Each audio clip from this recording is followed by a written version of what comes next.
Iran may have not defeated the United States in the missile war, but it may have forced Washington to use its critical weapons at a dangerous rate. New reports suggest that the American air defense system may have reached depletion in that fight, and the Iranians have refined new missiles that are able to change course while flying. Now, the next report brings you a closer look at the situation in West Asia.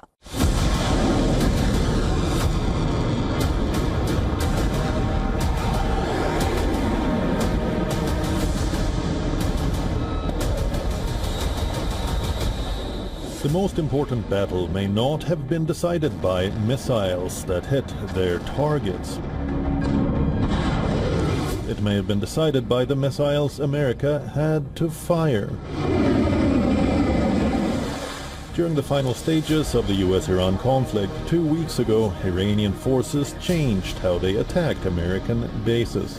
Waves of drones and ballistic missiles were combined with more difficult flight profiles, forcing American air defense crews to react repeatedly.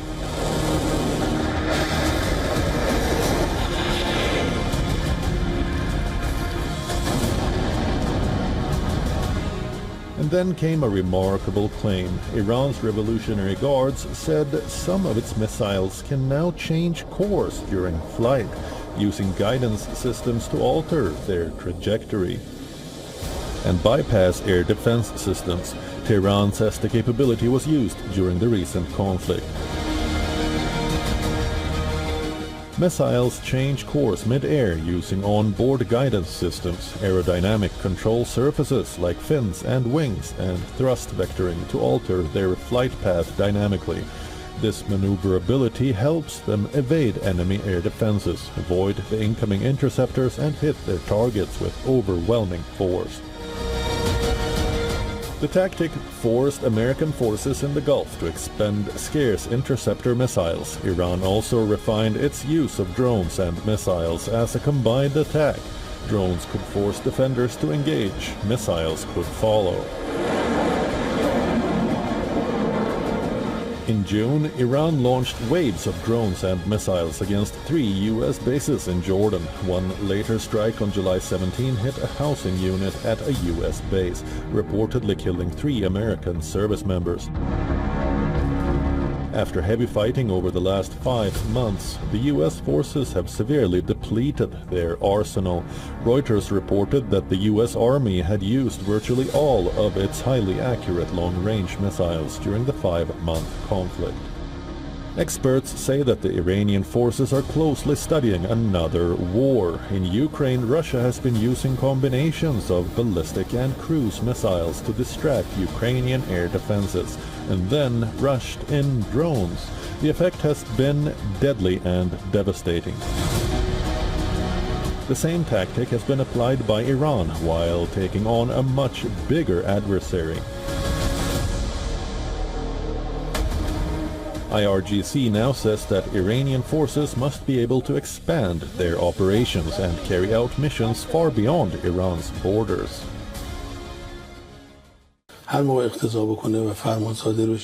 Whenever the situation demands and the order is issued, we must be capable of extending operations into enemy territory and conducting missions far from our own land. These are the characteristics of an offensive doctrine that must be realized. The IRGC is now tasked with achieving this readiness and developing the capability to execute such operations at the appropriate time. No one thought that Iran could resist in this way against America, with the Israeli regime accompanying it and the support of many other countries, including all Western countries and some other countries that we all know, and not bow its head and ultimately force the enemy to ask for negotiations.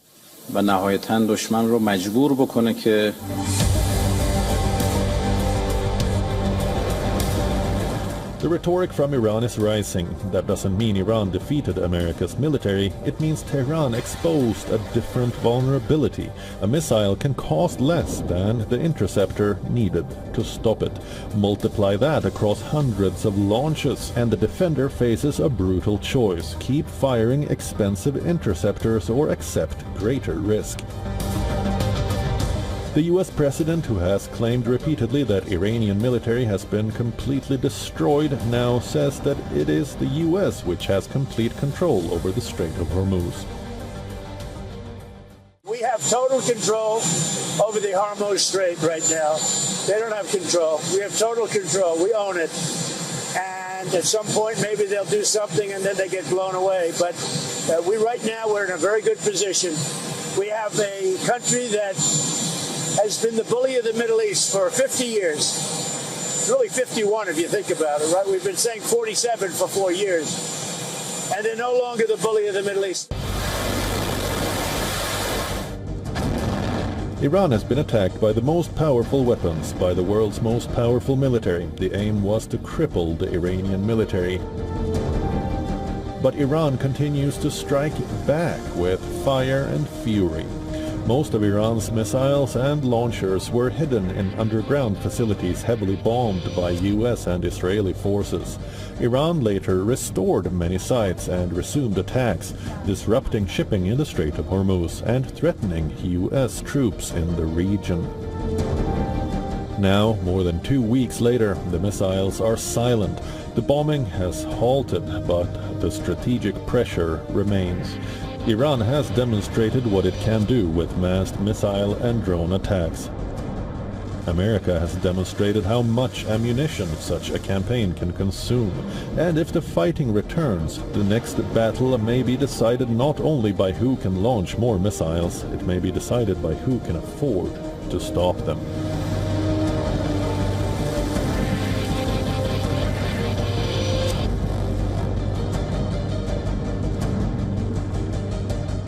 While US interceptors are running down, Iran is adapting. It is using mixed missile and drone salvos, more agile weapons and attacks designed to stretch American air defenses. Iran is now adding another complication that the United States has to consider. The IRGC says that some of its missiles can now change course in flight to evade its air defenses. That claim has not been independently verified, and changing trajectory, remember, is not necessarily the same as changing a missile's target mid-flight. But even improved mobility can make interception that much more harder. And the clearest warning for the United States came on the 17th of July when an Iranian missile penetrated the American defenses at the Muwafaq Salti Air Base in Jordan, killing 3 American soldiers and wounding more than 100 others. For 5 days, the Iranian forces had been launching waves at 3 US bases in Jordan, forcing the American forces to burn through the Patriot interceptors. And then one missile managed to get through. The Secretary of State Marco Rubio had confirmed the same. President Donald Trump has insisted that the United States has more ammunition than it needs, but reports suggest that the US Patriot supplies have been heavily depleted during the conflict, while the Pentagon has ordered for defense companies to accelerate the weapons production program. Iran is increasingly combining different threats like drones, ballistic missiles, and also potentially maneuverable weapons, and this has forced the defenders to track more targets and to decide where to spend their most expensive interceptors. Remember, Russia has used a similar saturation approach in Ukraine, combining different types of weapons to complicate the air defense calculations. It is to be noted that the United States still holds the advantage in air power, in intelligence and military technology, but it is not just defending one battlefield. The burden stretches across Jordan, Iraq, the Gulf and other regional positions, but also accounting for threats from Iran's partners and proxies, and this war is already exposing America's vulnerability. And Donald Trump promised overwhelming force. Iran answered with missiles. Now, after weeks of confrontation, Washington appears to be looking for a diplomatic exit. Iran is warning the Gulf states to tell Trump to back off or face consequences at the same time. Reports say that the US has burned through much of its long-range precision missile inventory. There's more in this next report. Take a look.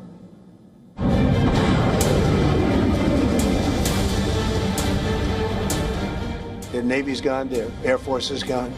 Their anti-aircraft is all gone. It's all gone. Their radar is all gone. Their leaders are all gone.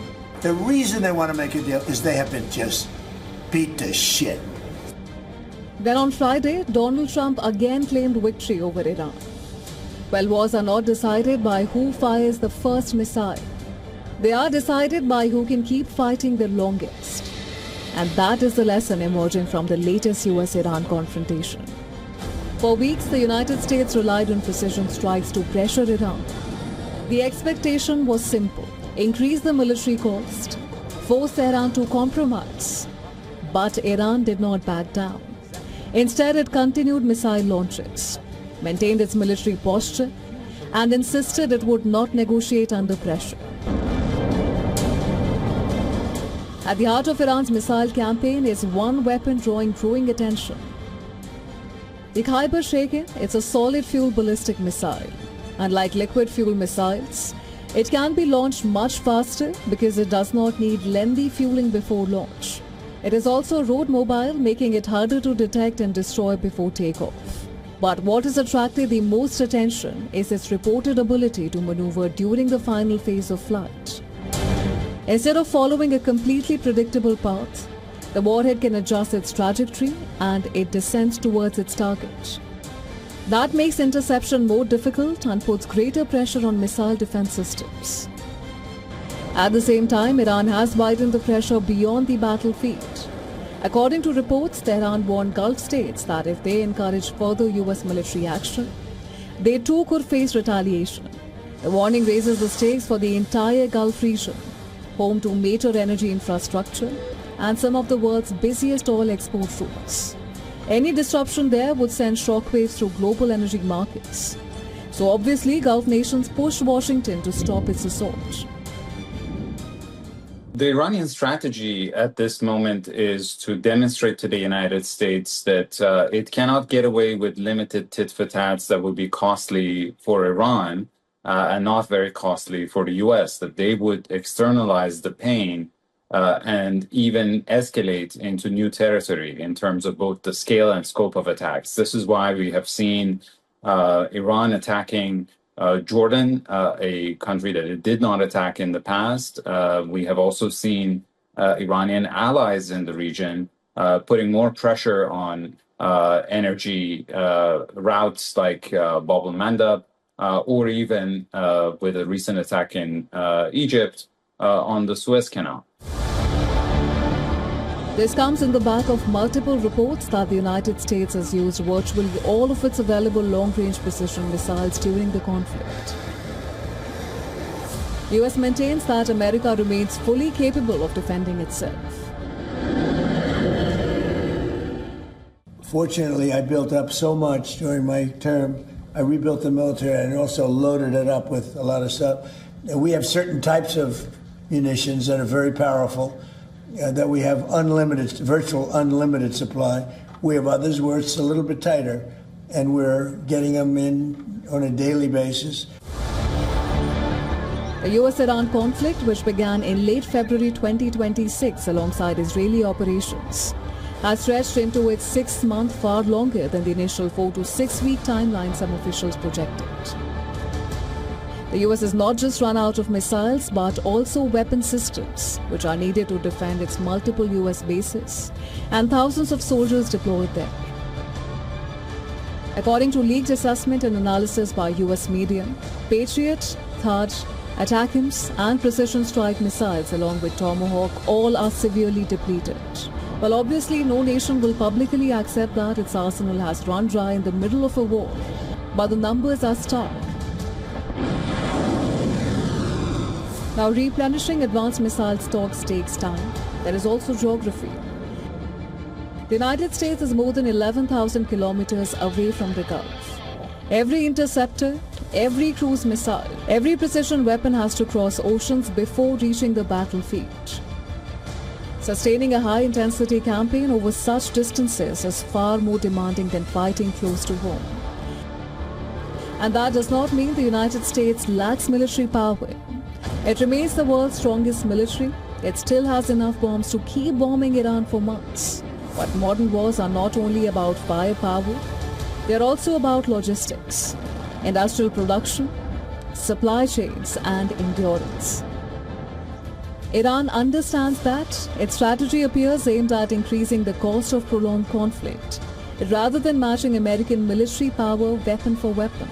Whether diplomacy succeeds or not remains uncertain, but one lesson is already becoming clear. In modern warfare, the side with the biggest arsenal is not always the side with the easiest path to victory.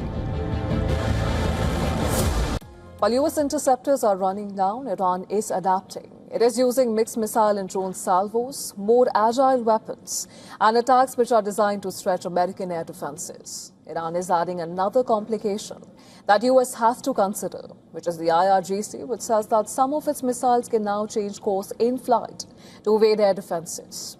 That claim has not been independently verified, and changing trajectory is not necessarily the same as changing a missile's target mid-flight. But even improved mobility can make interception harder. The clearest warning for the US came on July 17th, when an Iranian missile penetrated US defenses at Muwafaq Salti Air Base in Jordan, killing 3 American soldiers and wounding more than 100. For 5 days, Iranian forces had been launching waves at 3 US bases in Jordan, forcing American forces to burn through Patriot interceptors. Then one missile got through. Secretary of State Marco Rubio had confirmed the same. President Donald Trump has insisted that the United States has more munitions than it needs. But reports suggest that US Patriot supplies have been heavily depleted during the conflict, while the Pentagon has ordered defense companies to accelerate weapon production. Iran is increasingly combing different threats It's combining these different threats, which include drones, ballistic missiles, and potentially maneuvering weapons. This has forced defenders to track more targets and decide where to spend their most expensive interceptors. Now remember, Russia has used a similar saturation approach in Ukraine, combining different types of weapons to complicate air defense calculations.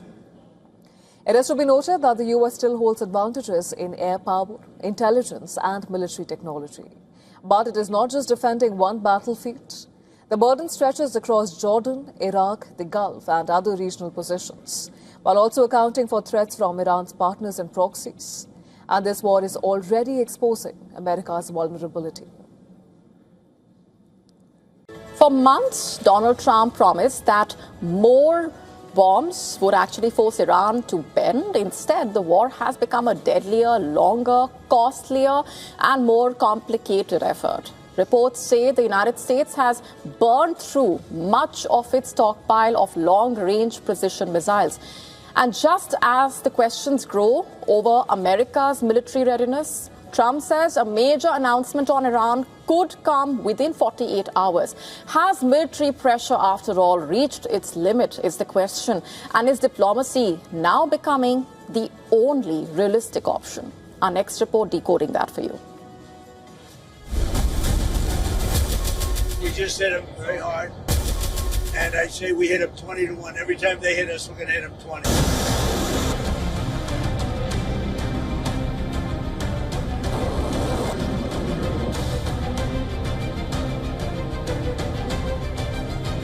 We'll be hitting them very hard. Wars are not won by speeches. They are won by strategy and by ammunition. For months, the United States has pounded Iranian targets with waves of precision strikes. Tomahawk cruise missiles, ATACMS, precision strike missiles. The objective was clear: increase military pressure, force Tehran back to the negotiating table. But now the battlefield is raising uncomfortable questions.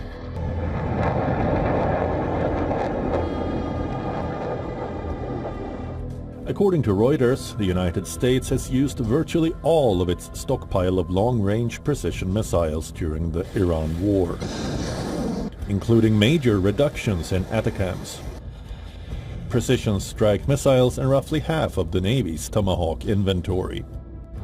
Officials insist the US military remains capable, but acknowledge mounting pressure on key munitions. That matters because these are not ordinary weapons. They are among America's most advanced precision strike systems. Replacing them takes months, sometimes years.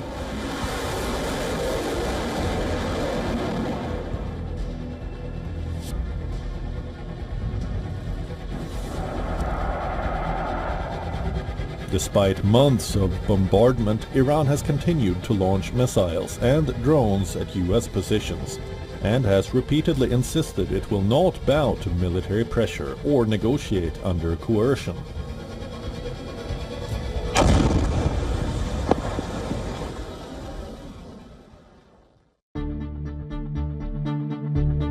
The war has also come at a cost for Washington. 18 American troops have been killed and 624 wounded in Iranian attacks during the conflict, underscoring that the fighting has carried real consequences for the world's most powerful military. Now, Trump's tone appears to be shifting. After weeks of threatening tougher strikes, he says the world will know within 48 hours whether there will be a breakthrough on Iran. Looks like it's going to be a long night. Oh, really? Oh, that's interesting. That's what I heard. That's surprising. We're moving along very nicely. We'll find out. We'll know in 48 hours. Trump's statement boosted stock markets. Oil prices dropped amidst hopes that the Hormuz Strait will open. It has also fueled speculation that Washington is looking for an off-ramp before military costs rise even further. The Pentagon says the United States still has more than enough firepower to defend itself and meet its global commitments. But defense analysts warn that rebuilding precision missile stockpiles after months of high-intensity combat will not happen overnight. The bigger lesson may be this: military power can destroy targets. It cannot always deliver political outcomes. Bureau Report, WION World is One.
Shifting focus now to the other battlefield, Ukraine is facing a new kind of air assault.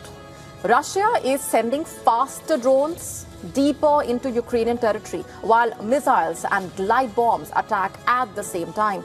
The danger is no longer about one weapon. It's about whether Ukraine can actually keep enough air defenses ready for the next phase, the next wave. Now, Moscow is also warning London of consequences for arming Ukraine with weapons which are striking Russia. Our next report decoding all of this and taking a look at the escalating war and the rhetoric.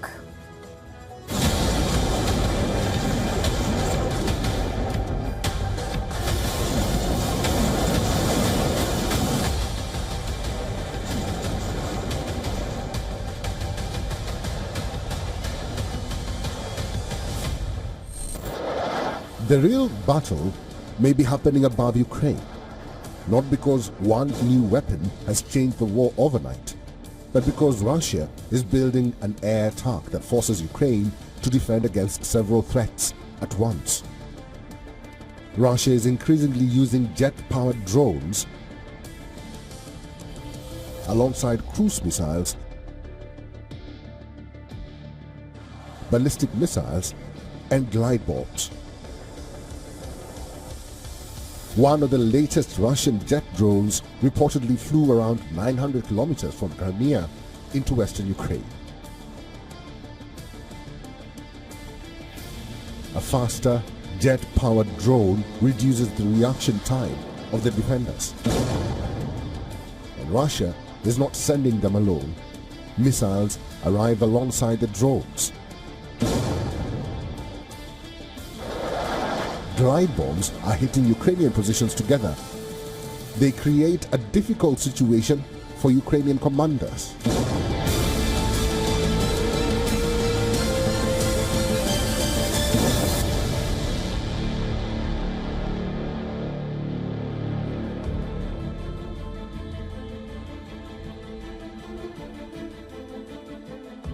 These are the images from the frontline city of Kherson in southern Ukraine, where a Russian drone reportedly struck a civilian bus. But Kyiv is not simply absorbing the attacks. Ukraine is striking back deep inside Russia. Ukrainian drones have hit military, industrial, energy, and logistics targets far from the battlefield. In the last 3 days, Ukraine has launched about 3,000 drones deep inside Russia. And now the United Kingdom has been pulled directly into the conflict. Moscow has warned London it could face consequences for supplying drones to Ukraine that have been used in attacks inside Russian territory. Britain has supplied Ukraine with major long-range capabilities, including Storm Shadow cruise missiles, while expanding its support for drones. So what could Russia actually do?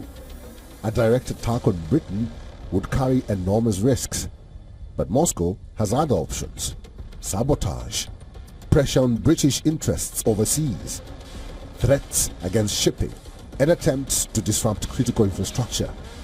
The UK has been one of Ukraine's strongest backers since Russia launched its full-scale invasion in February 2022, committing around $33 billion in support.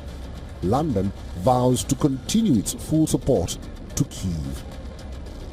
Bureau Report, WION, World is One.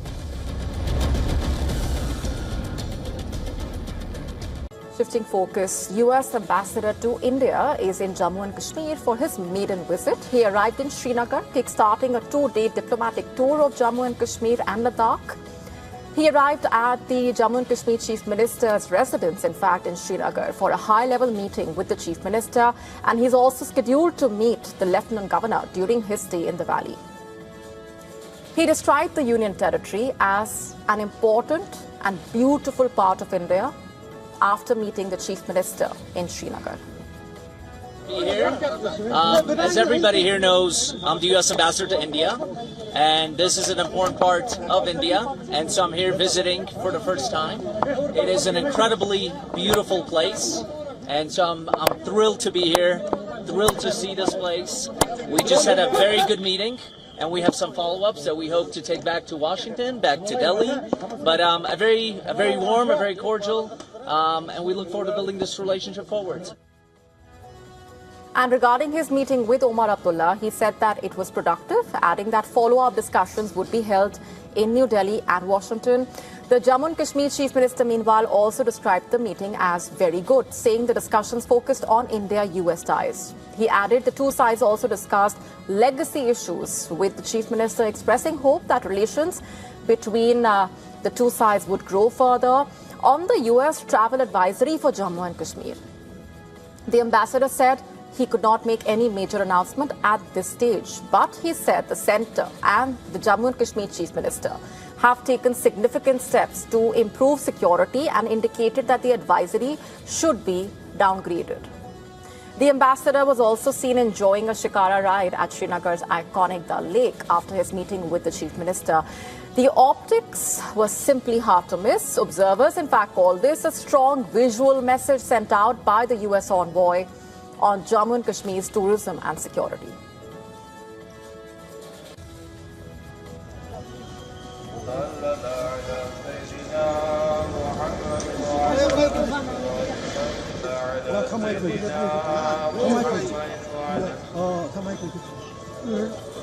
Delhi embassy से बात की है, उन्होंने बोला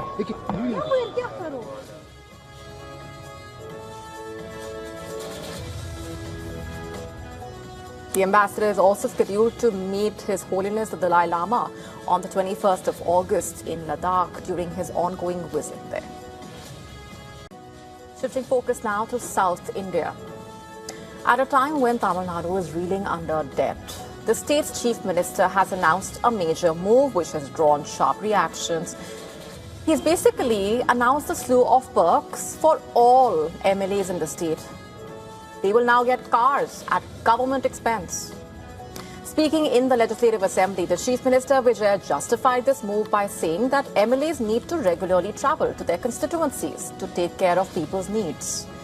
The lawmakers will also receive 75,000 rupees as monthly vehicle allowance to cover the driver's salary and the car-related expenses. An additional 25,000 rupees will be given to MLAs to hire an assistant. Not just that, annual insurance coverage has also been hiked from 5 lakh to 25 lakh rupees.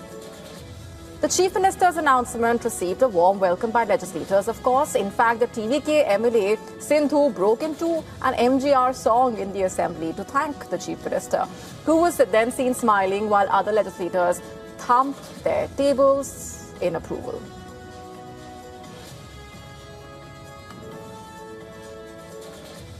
கொடுத்ததெல்லாம் கொடுத்தார் இவர் யாருக்காக கொடுத்தார்.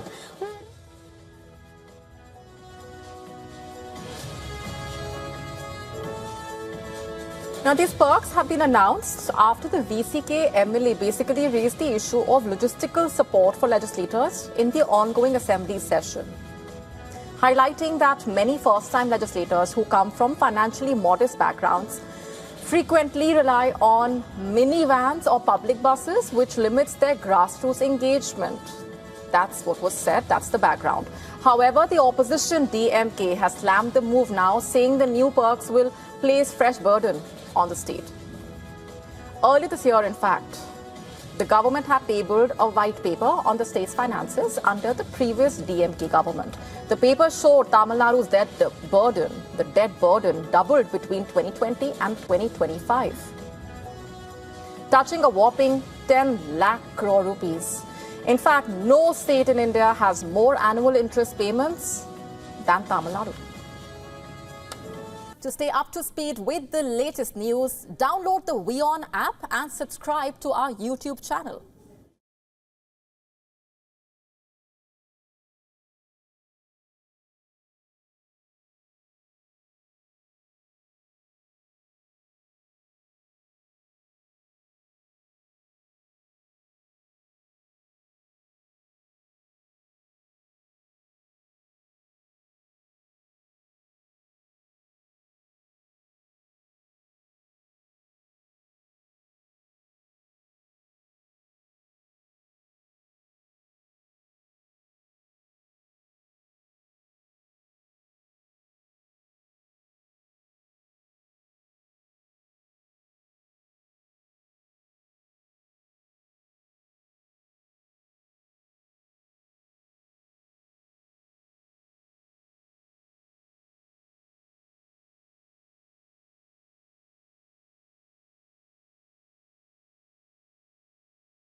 Iran right now is on a mission. It wants to fix Donald Trump's delusion. From exchanging strikes to exchanging warnings, heated attacks and rhetoric, the war of words between Iran and America has now become a war of maps. And it's a war that could be on the brink of expanding. All that it would take is one trigger. Once again, the threat of the Iran war jumping continents and spilling over is back. NATO is all geared up, it says. According to the Financial Times, Iran is considering attacking US military targets in Europe if US President Donald Trump escalates the war in West Asia. In fact, NATO is not taking this lightly. It has taken note. It has reacted, saying that it was prepared to address any threat. Iranian forces reportedly had assessed potential strikes on US military targets in southeastern European countries, reportedly including Bulgaria, Cyprus, where a British air base was hit by a drone in March, remember, also reportedly being considered among the potential targets in the event of a renewed US offensive. But then will that happen is also the big question right now. Remember earlier, Iranian military officials have reportedly warned that any military base used to launch attacks against Iranian territory could be considered a target. So if that is indeed what's been brewing behind the scenes in Iran, what exactly is Trump's game plan? What's brewing there? So far, he has tried a mix of several tactics, approaches, so much so that it's difficult to actually predict what comes next, just like anything in a way related to Donald Trump. But what he is clear about right now, at least, is that the Strait of Hormuz is a part of America. We are not making this up. He's put out a map. Trump and Iran, in fact, have engaged in that tussle over their own versions of maps. While Trump used a series of Truth Social posts to assert US control over the strategic waterway and rule out any immediate talks with Iran, he first shared an image on Truth Social showing a map of the Strait of Hormuz under the banner New US Territory, appearing to reinforce his recent remarks that he wanted the waterway formally declared US territory. Iran did not mince any words, and it hit back. The Iranian deputy foreign minister dismissing Trump's depiction as a quote-unquote delusion, warning that Tehran would either see it corrected or correct the delusions itself. Iranian foreign minister meanwhile claimed that Tehran had prevailed both on the battlefield and at the negotiating table, saying America had originally sought Iran's surrender but had failed to achieve that objective. So a lot of rhetoric as well. That's not all. The Iranian consulate in Hyderabad posted a map of the United States with California highlighted under the words New Territory of Islamic Republic of Iran. Why California, you ask? One possible reason, California is reportedly home to the largest Iranian-American population in the United States. Basically, the largest population of Iranian immigrants in the United States calls California home, reportedly. But whatever happened to Trump's grand statements back then, declaring he did not even need the Strait of Hormuz? From that to now, declaring the strait new US territory, he has come a long way, and that perhaps makes this the latest addition to that growing long list of U-turns taken by the US president. It's hard to even map out his moves and U-turns by now. But the thing is, these maps, this exchange of rhetoric, all of this does not change the things on the ground. What is the ground reality? No change there, really. Negotiations over reopening the Strait of Hormuz remain stalled. Prospects for renewed talks between Iran and America have dimmed. Trump even said on Tuesday, remember, that there were no talks or conversations going on or scheduled with Tehran. Amid these developments, a fresh threat of escalation came in. In fact, the region witnessed a situation that brought it closer to a Turkey-Israel war, according to Trump's Turkey and Syria envoy. His name is Tom Barrack. Reportedly, according to I-24 News, he reportedly said the Israeli strike on the Abu al-Duhur air base nearly triggered a direct military clash between the two. That's where the base is located. In fact, this is The latest that unfolded about 24 hours ago, and now, reportedly, according to him, the Turkish forces did not know that Israeli aircraft were on their way to this specific Syrian base that we are talking about. According to him, nor did they know what their objective was. Therefore, he said they might have decided to scramble their own fighter jets, believing they themselves were under attack. He added yesterday's events were serious and worrying. However, saying we are relieved that no lives were lost and that the situation did not escalate. That's what he reportedly said, according to that report. But then where do things go from here onwards amid all of these developments between Iran and the United States? From military pressure to wanting to put economic pressure to pausing talks, even disengaging, Trump has so far tried several strategies with the aim to make Iran kneel. But Iran continues to double down. A rescue park from South Korea has been crowned the world's ugliest dog. He was rescued from the mountains before being adopted in California and won the 50th edition of this quirky contest in California, taking home a $5,000 award. Take a look.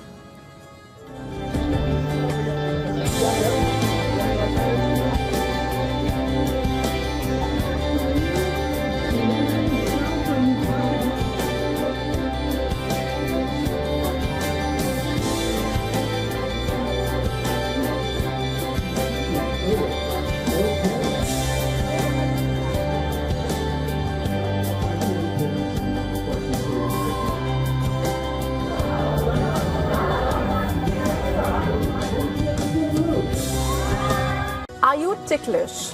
If yes, to what extent? Are some parts of your body more prone to ticklishness? Let's tell you why we're asking you this. Charles Darwin, best known for his theory of evolution, may have also solved a mystery, the mystery that has puzzled people for centuries. Why some parts of our bodies are more ticklish as compared to others. A new study now suggests that Darwin's 150-year-old idea about tickling might have been correct all this while. Basically, Darwin suggested that areas of the body that are not frequently touched could be more likely to cause a tickling reaction. And he had proposed this idea way back in 1872 in his book, The Expression of the Emotions in Man and Animals. And now scientists from a university in the Netherlands have studied 450 people from China, the Netherlands and Greece. The participants were asked about their tickling experiences and to mark the parts of their bodies where they felt the most ticklish. The researchers tested multiple theories, including thinner skin, also higher nerve density, the protection of vulnerable areas and pleasure. They even tested the idea proposed by Darwin. And the study found that the neck, armpits, abdomen, and soles were among the most ticklish areas. With partners, the inner thighs, the groin also ranked high. Consequently, Darwin's theory had the strongest support. Researchers suggest that areas touched less often may become more ticklish over time, though the exact reason remains unclear. The researchers suggest a feedback loop of sorts. Areas that are rarely touched may become more ticklish, so people avoid touching them even more. Though the mystery is not completely solved as of now, the findings give stronger scientific support to Darwin's old idea. But researchers say the bigger question as to why humans evolved to be ticklish in the first place remains unanswered. To stay up to speed with the latest news, download the WION app and subscribe to our YouTube channel.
Let's now talk about how the mystery surrounding the origins of COVID-19 continues to turn murkier even now. It's taken a fresh turn now. A former senior advisor to Dr. Anthony Fauci has admitted to helping conceal U.S. federal records tied to coronavirus research, triggering questions about what officials actually knew, what records were kept, and how much the public was even told. Let's break it down and tell you more about Dr. Anthony Fauci. He, remember, served as the chief medical advisor to U.S. President Joe Biden from January 2021 until December 2022, concurrently leading the U.S. federal response to the COVID-19 pandemic. Dr. David Morans pleaded guilty to conspiring to defraud the U.S. government. Prosecutors say he used a personal email account to get around federal records laws while working at the National Institute of Allergy and Infectious Diseases. Morans now faces a maximum sentence of 5 years in prison. A U.S. federal judge in Maryland is scheduled to sentence him on the 12th of November. The case centers on records connected to the COVID-19 research grants. Prosecutors allege Morans concealed or destroyed communications, including discussions about efforts to restore a controversial grant involving bad coronavirus research. That grant had been cancelled reportedly by the U.S. National Institutes of Health, after concerns emerged over research involving a lab in Wuhan, China. A company receiving the U.S. federal grant had allegedly provided a sub-award to that China-based lab. Investigators also say Morans agreed to help revive the grant and push back allegedly against claims that the pandemic began with a lab leak. There's more. Morans had previously denied trying to evade U.S. federal transparency requirements through his personal email. Although Fauci has not been charged in this case, it has, however, intensified scrutiny on him as well. During a U.S. congressional hearing in the month of July, Fauci, remember, repeatedly invoked his Fifth Amendment rights. And just last week, he declined to appear voluntarily before another U.S. Senate panel after Republicans voted to hold him in contempt of Congress. But then the big question right now is, how exactly did COVID-19 start, and how is it that this question still remains unanswered after all this while? U.S. intelligence agencies remain divided. The FBI and the CIA have assessed a lab leak as likely, although the CIA expressed low confidence in its conclusion. Other U.S. intelligence agencies and the U.S. National Intelligence Council believe that coronavirus most likely emerged via natural transmission from some animal. China has rejected the lab leak theory. Earlier this month itself, former White House COVID-19 response coordinator Dr. Ashish Jha publicly said he believes a lab leak is the more likely explanation. Last year, the World Health Organization has said that all hypotheses on how the pandemic started remain open, adding that pending further data, the origin of COVID-19 and how it spreads remains elusive. The official global COVID-19 death toll reported to the WHO, by the way, is over 7.11 million people. Those many lives lost. So while Morans' guilty plea does not resolve the origin of COVID-19 mystery, it appears to have opened yet another chapter behind the pandemic's beginnings.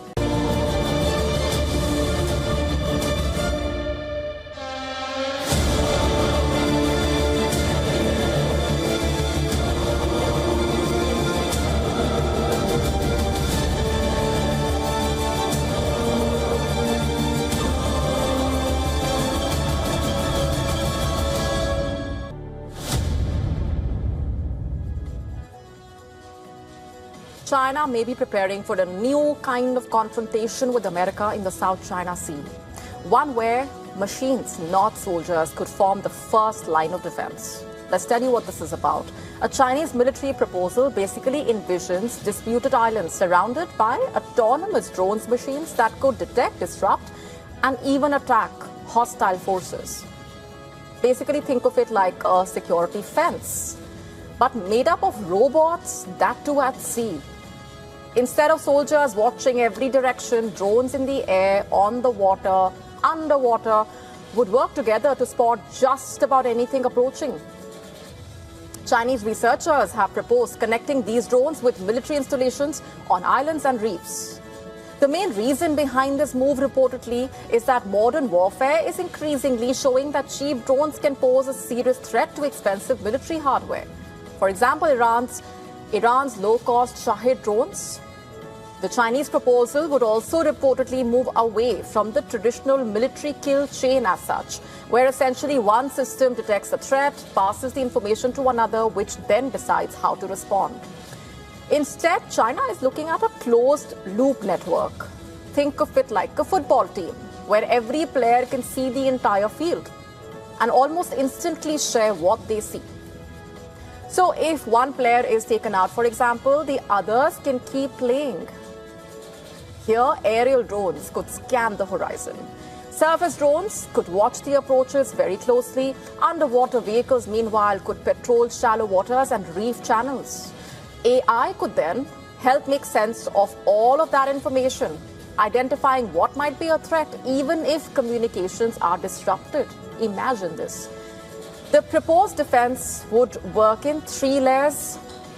Let's break it down. The outer layer would spot threats at a distance and potentially attack them with missiles or torpedoes. The middle layer, meanwhile, could use electronic warfare, in simple terms, trying to jam or confuse an enemy's communications and electronics. And the inner layer would act as the final shield, using uncrewed surface vehicles, suicide drones, uncrewed underwater vehicles against anything that gets through.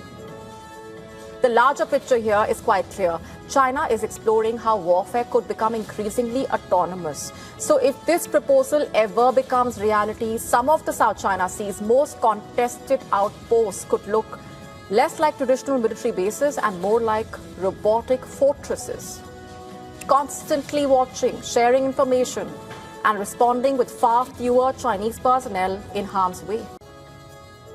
So at a time when success continues to elude US President Donald Trump on the Iran front, trouble is reportedly brewing closer home. According to Trump's biographer, Melania Trump is locked in a secret power struggle with her husband's special and executive assistant, Natalie Harp, reportedly. First, take a look at these images. Whether it is at White House events or on the Air Force One jet, Harp has been a constant presence besides Trump in the last few months. What added to the speculation, the intrigue in a way, was that she was among the few people who reportedly joined Trump inside the military jet while leaving Turkey.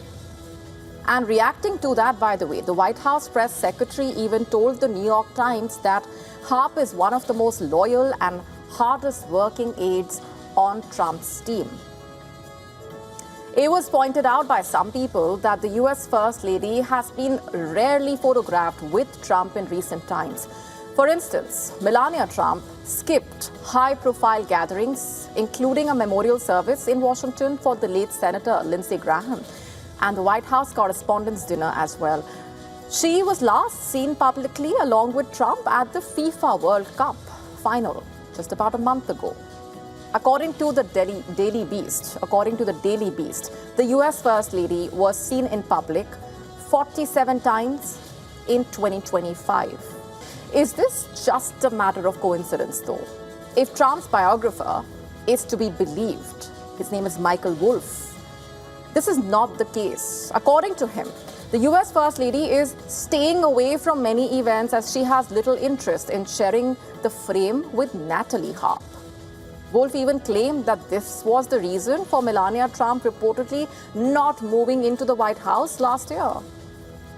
Let's just take a look at her story, what's known about her. The 35-year-old California resident reportedly completed her MBA in 2015. In 2020, she joined a news channel named One America News Network, reportedly, where she worked as a presenter for 2 years. Subsequently, she became a part of Trump's team. Since last year, she has been serving as his special as well as executive assistant, drawing an annual salary of $150,000 US. But then, how did she become a key member of Trump's team in the first place is the immediate question. She basically caught the president's attention in 2019, reportedly, when she spoke to Fox News about her recovery from bone cancer via experimental treatment. And for this, she credited Trump's Right to Try Act, which basically allowed terminally ill patients to access unapproved and experimental drugs. Listen into how Trump introduced her for the first time at an event of the Faith and Freedom Coalition. Listen to this. She lit up the television screen like very few people I've ever seen do it. And she talked about how they were preparing her for death. And because of Right to Try, she's now living and I think doing phenomenally well. And after this, Trump called Harp to the stage, clapped for her, warmly welcomed her. Have a look at this. But then an outsider, my good Samaritan, President Donald J. Trump, he saw me there and he didn't walk by, he stopped. And for every single one of us, he gave up his own quality of life so we could live. And subsequently, Natalie Harp was effusive in praise for Trump's role in her recovery, drawing a thunderous response and applause from the audience. To many, she is seen as the ultimate gatekeeper for Trump, someone who basically operates outside the usual chain of command. She was even nicknamed the human printer, as she would print out documents for him to review on the 2024 election campaign trail, reportedly. Not just that, she reportedly helps Trump draft social media posts, even exchanges text messages with world leaders on the US president's behalf, reportedly. There's more. As per reports, part of her job is to provide Trump with positive news stories and social media posts. And according to New York Times reporters Maggie Haberman and Jonathan Swan, she wrote Trump a series of adoring letters in which she described him as a guardian and protector. One of these letters reportedly read, I'm quoting, "You are all that matters to me." This week, she was drawn into a political controversy when the Democratic Senator John Ossoff stated that Trump wants to only build his ballroom and travel with Harp on the new Air Force One jet. Interestingly, when asked about his snide remark, Trump sidestepped the question and instead compared Ossoff to a comedy film character. John Ossoff said you'd rather travel with your aide, Natalie Harp, and build the ballroom than do your job as president. What is your response, John Ossoff? You mean Pee Wee Herman? Pee Wee Herman lookalike? No, I would much rather do other things. It's we're building a great facility here. While all this remains a matter of speculation, Ossoff's remarks have heightened speculation about the alleged rift in America's power corridors. To stay up to speed with the latest news, download the WION app and subscribe to our YouTube channel.